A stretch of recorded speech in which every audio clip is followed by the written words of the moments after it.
আসসালামু আলাইকুম বন্ধুরা, আশা করি সকলেই ভালো আছেন। বন্ধুরা, জুয়েল ব্লগস ইউটিউব চ্যানেলের পক্ষ থেকে সকলকে জানাই আন্তরিক প্রীতি ও শুভেচ্ছা। বন্ধুরা, আমি এখন আছি শেহলা বাজার থেকে যাচ্ছি হোগলা বাজার। বন্ধুরা, আমার ব্লগটি কন্টিনিউ করতে থাকুন এবং আমার সাথে দেখতে থাকুন। এই রাস্তাগুলো মূলত এক উপজেলা থেকে আরেক উপজেলা যাওয়ার জন্য রাস্তা। এগুলা কিছুদিন আগে মেট্রো পথ ছিল, ওই রকমভাবে কোনো প্ল্যানিং ছিল না। মনে হয় যে এই রাস্তাগুলো ভবিষ্যতে পাকা হবে, এক উপজেলা থেকে আরেক উপজেলা মানুষ যাতায়াত করবে। কারণ রাস্তাগুলো দেখবেন এত বেকাতেরা, এটা বলার বাহিরে। মনে হইতেছে যে ক্ষেতের আইল আইল দিয়া এই রাস্তাগুলো হয়েছে। এই দেখবেন বাঘ কারে বলে, এই যে বাঘ। সুন্দর খেজুর গাছ, তাল গাছ। খেজুর গাছে এগুলো তো রস কাটতে পারতো, কিন্তু রস কাটে নাই। পথে যেতে যেতে প্রায় সময় মিলছে সরিষা ক্ষেত, অনেক সুন্দর সরিষা ক্ষেতগুলা।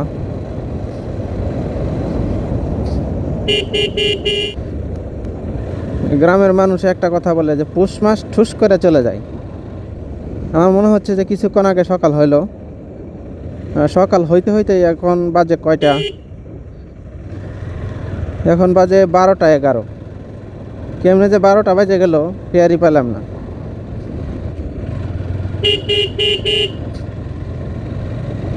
শ্যামগঞ্জ যাইতে যাইতে মনে হয় বাজে যাব 1টা। ধুবাওড়া থেকে ঈশ্বরগঞ্জ গেলে অবশ্যই এখন পূর্বদলা আরও 13 কিলোমিটার রাস্তা। 13 কিলোমিটার রাস্তা যাইতে সম্ভবত কমপক্ষে 26 মিনিট সময় লাগবে। এখন বাজে 12টা 12, 12টা 32-এ 34 ছাগল বা কোনো মানুষ হুট করে বের হয়ে পড়লো, তখন ব্রেক করা কঠিন হয়ে যাবে।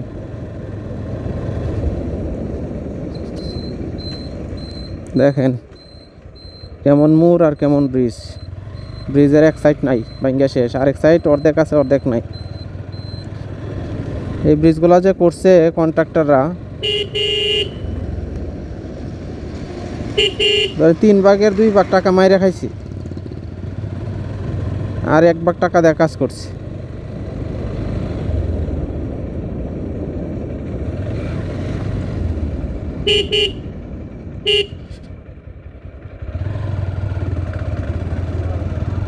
ধান কাটার মৌসুম এখন পুরাদমে শেষ, ধান কাটা শেষ হয়ে গেছে। বন্ধের মধ্যে কোনো ধান আর এখন নাই।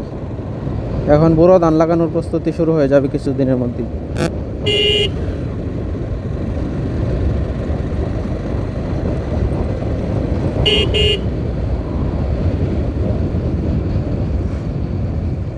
এই যে দেখেন মোড়গুলা কেমন খাড়া, মোড় খাড়া। এদিক দিয়ে মোড় দেয়া, আবার এদিক দিয়ে মোড়। ক্ষেতের আইলে দাইলে দেখেছে তো রাস্তা, এই জন্য এত বেকাতেরা। হাতের কি অবস্থা!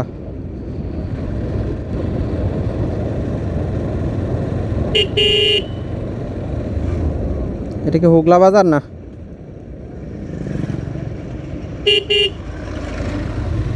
আর্জেন্টিনার বিশাল বড় পতাকা।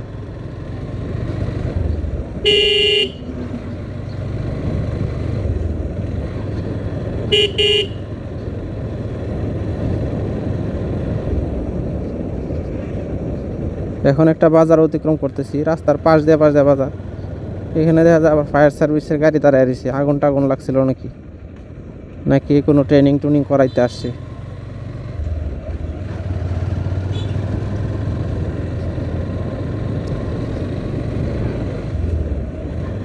এটা একটা গ্রামীণ বাজার, ছোট বাজার।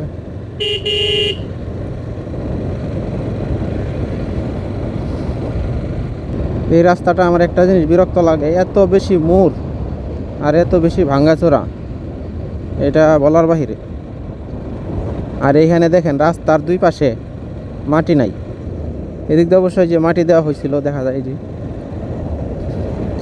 দেখেন রাস্তাগুলো ভাঙ্গা গেছে, 2 পাশ দিয়ে কোনো মাটি নাই। হঠাৎ করে যদি একটা বড় গাড়ি আসে, রাস্তার সাইডে যে একজন একটা বাইক নিয়ে বা রিক্সা নিয়ে সাইড হবে, এরকম অবস্থা নাই। আর এই যে স্পিড ব্রেকার দিছে, স্পিড ব্রেকারে কোনো দাগ নাই। এই স্পিড ব্রেকারে যারা না জানে এখানে স্পিড ব্রেকার আছে, অ্যাক্সিডেন্ট হওয়ার সম্ভাবনা 99%। আমি জানি এখানে স্পিড ব্রেকার আছে, তারপরেও প্রায় সময় আমার ভুল হয়ে যায়, কারণ স্পিড ব্রেকারের উপর কোনো দাগ নাই, এই জন্য এগুলো বোঝা যায় না। বোঝা না যাওয়ার কারণে হঠাৎ করে গাড়ি নিয়ে এসে জাম করতে হয়।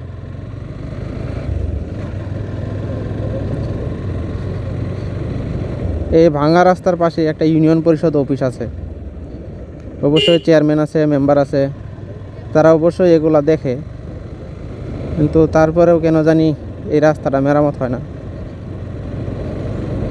এখন অবশ্য রাস্তার দুই পাশে একটু একটু বেড়া দেয়া মাটি কাটাইছিল, এখন আবার সরে সরে যাইতেছে। আগে দুই পাশে বিশাল গর্ত ছিল। এখানকার যে মাটিগুলা, এগুলা মনে হয় বালু মাটি, যখন আর কি বৃষ্টির সময় আসে তখন ধুয়া একবারে নিচে চলে যায়, আর পিচ রাস্তাটা যেখানে আছে এগুলা শুধু ড্যাং ড্যাং করে মাঝখানে দাঁড়ায় থাকে রাস্তাটা, আর রাস্তার দুই পাশে মাটি তো চলে গেছে।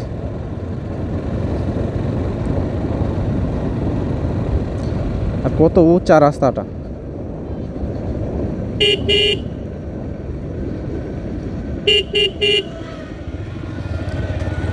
এই যে দেখেন কি অবস্থা, গর্ত। এই যে দেখেন দুইজনে গতির রাজা, একজন আর একজনের সাথে পাল্লা দিতেছে।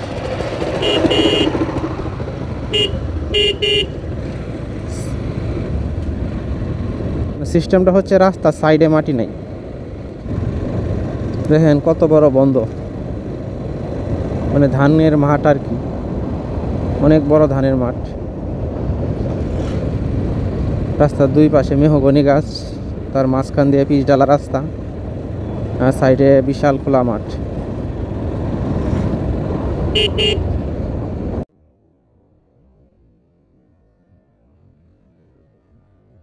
সুন্দর সরিষা ক্ষেত, সরিষা ফুলের গ্রান কত সুন্দর দেখছো মামনি।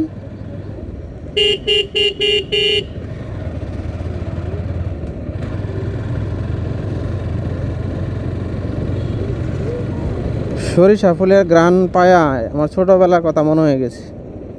আমি যখন প্রাইমারি স্কুলে পড়ি তখন আমি আমার নানার বাড়িতে থাকতাম, আমার নানা অনেক সরিষা ক্ষেত করত, আর সরিষা ফুলের গ্রানে সারা বাড়ি মানে মৌ মৌ করতো, এত ভাল লাগতো।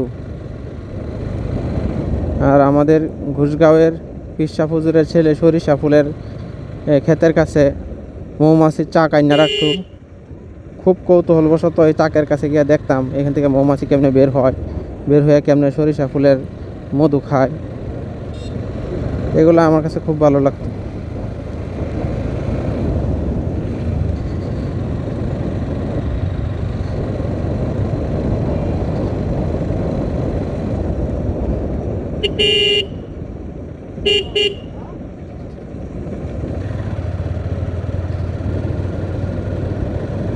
চলে আসছি হোগলা বাজার।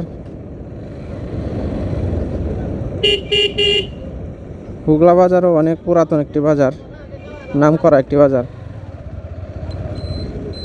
বাম দিকে যেতে হবে এখান থেকে, পূর্বতলা যেতে হলে।